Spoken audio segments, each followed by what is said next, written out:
they've established this narrative that it's imperative that the Democrats win to save democracy. Right. So they've already made all of these statements that it's more important for them to win than anything. More important than anything. More important than having primaries. More important than letting the people decide who the representative is. Wake up. They're telling us exactly what they're going to do in plain sight. And thank God for Joe Rogan.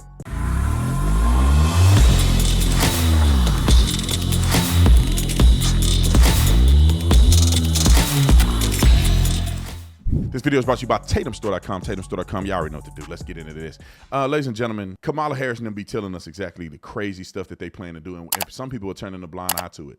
This woman in this video is literally explaining how she's going to end free speech forever by utilizing these monopolized social media platforms. They already got caught, and Zuckerberg came out and apologized for it. They used Zuckerberg's Facebook to promote disinformation and to suppress speech and interfere in the election. That's what they did. He admitted to it. We know they did it. And she's trying to do it again. She's going to say it in her own words, so I don't want you to just listen to me, because Joe Rogan had a really good explanation of it as well. But she's pretty much saying that they're going to hold social media accounts or social media platforms accountable for what they call hate speech and disinformation. And if you're profiting, she's coming for your money. If you're profiting off disinformation, they're going to come after you. Let me interpret it, and I'm going to let you listen to what she said so you don't think I made this up. What she's going to do is say, if you are saying things that we don't want you to say or we disagree with or can hurt our movement, which is independent media like myself, we're going to have them ban you or demonetize you because you're not going to profit off of misinformation. What misinformation? Hunter Biden's laptop? What misinformation? About what information? Y'all know they lied to us. It used to be misinformation. Now, we were wrong. So they're going to destroy the free speech and your livelihood because they wrong. And they don't want you to hold them accountable and tell the truth about stuff that I'm talking about right now. We see what Amazon tried to do the other day with Alexa. Literally told Alexa to promote Kamala Harris. Watch this so you don't think and then I want y'all to hear what Joe Rogan said because I think it was brilliant. Joe Rogan, please, if you listen to this, give me the big screen. Joe Rogan, can you endorse Trump already? Just say we need to vote for Trump. Have Trump on your podcast.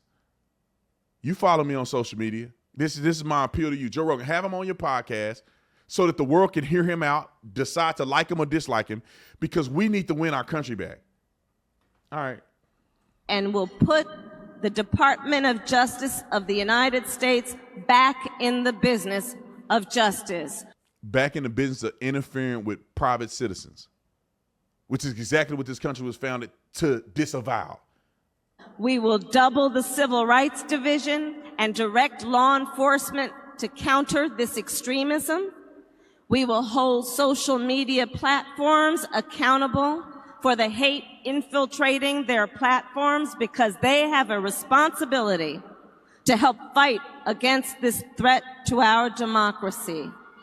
And if you profit off of hate, if you act as a megaphone for misinformation or cyber warfare, if you don't police your platforms, we are going to hold you accountable as a community. That means CNN is off the air, MSNBC off the air, ABC off the air immediately. Were pushing misinformation about ivermectin. They were pushing misinformation on every social media platform. And y'all fools told them to suppress that speech. Joe Rogan was one of the only ones in the mainstream that was saying that ivermectin worked. Now we know that it's not a horse dewormer. That means y'all are deplatformed. But they're not going to deplatform themselves. They're going to deplatform Joe Rogan because he told the truth about ivermectin. And then when we find out what the truth is, which we never will because they'll make sure you never have a platform. Okay. All right. One of the things that I've always said, and Joe Rogan, everyone sort of agrees with this. I mean, literally everyone, even people that think that the election was 100% legitimate. The percentage of voter fraud is never zero, correct? And right. They're always like, yes. No one can say it's zero. Right. It's not zero. There's a bunch of slippery people that get arrested on both sides of the aisle. Republicans and Democrats get arrested for election fraud. It's a real crime. The idea that they commit all these other acts of fraud and deception, but when it comes to elections, Brett, that's a sacred institution that we don't violate at any cost. Yep. Well, and the way they maintain that story is by ruthlessly punishing anybody who questions it, even though questioning it is the obvious thing to do. Right. Because for one thing, elections used to be different, as you remember, right? First of all, you used to vote in person, and voting by mail was something you were very reluctant to do because you knew that if your vote got counted, it was going to be very late in the process. It wasn't really going to matter. It was mostly for soldiers serving overseas. Right, exactly. It was for people who just simply couldn't vote in person, and it never really mattered except in very rare cases. The disappearance of that and the normalization of voting by mail, the normalization of voting across a period of time so that you're not all voting on the same day, and the absence of exit polls, right? When everybody's voting from home or wherever, you can't detect fraud by virtue of the fact that the count that came in from that precinct didn't match what the exit pollers registered. Right. And so, you know, I don't think we are wrong to imagine that we have lost the ability to check whether an election is fair and that that's not an accident. That leaves the possibility open to cheat. And as you point out, they cheat in every other way. Are we supposed to believe that they won't do that because their patriotism is so deep? I don't see any patriotism to them at all.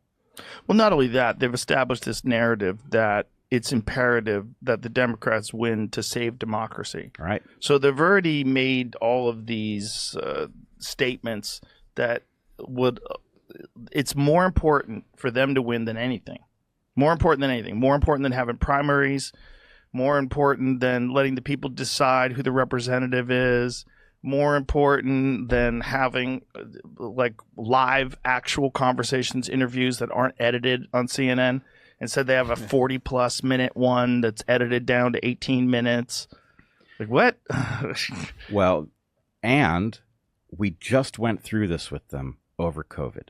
Yeah. We know that when they think they're in the right, they feel entitled to lie about everything. They feel entitled to coerce. Right. And so the idea that we're supposed to imagine that our elections are somehow different to them, I can't imagine how that would even work. It doesn't make any sense, and it's one of those things again that you're forced into agreeing with just out of fear. Him and the guest had it perfectly illustrated. And this is one of the biggest podcasts in the world, thank God. I hope people are listening. Like, I see it very clearly. It's not even a question mark for me. I know for a fact the ends justify the means for them. They just installed Kamala Harris. Nobody did a vote or anything. They knew Joe Biden couldn't make it, but they put him in there anyway and didn't have a primary. He was the nominee, and they made sure nobody else could run against him. They didn't even make him compete, and they knew he was dead. That's crazy. At least people competed against Donald Trump, and he is by far the favorite in our party. But the Democrats didn't even compete. They knew that man was dumb and dead. Hey, no, you talk to him for 10 minutes, you're like, oh, shoot, something ain't right. That man can't remember where he's at half the time. He fell up the stairs. How you fall up the stairs? You're like, something ain't right with this guy, man. Hey, we need to figure this out. They lied to y'all. Kamala Harris swore to God he was normal and that he's totally cognitively there. And then when the debate happened, everybody's like, wait a minute. He's clearly not okay. Kamala Harris is now the best. He endorsed Kamala with the wave of support. Wait a minute. Y'all need to explain what that man doing right now. He literally had a stroke on TV. And y'all just act like that didn't happen? You're moving on. No, what about the lies y'all told us all this time? He's okay. After the debate, they said he's going to keep running, that he's not dropping out. And then he drops out over the weekend after getting COVID? Heck no. Anyway, I got an event I got to go to, but I love you guys. Go watch the rest of my videos. Get you some merch from the Tatum store. I'm not wearing it right now because I got stuff to do. But y'all know how to find it. TatumStore.com. I'll see you in the next one. I'm out.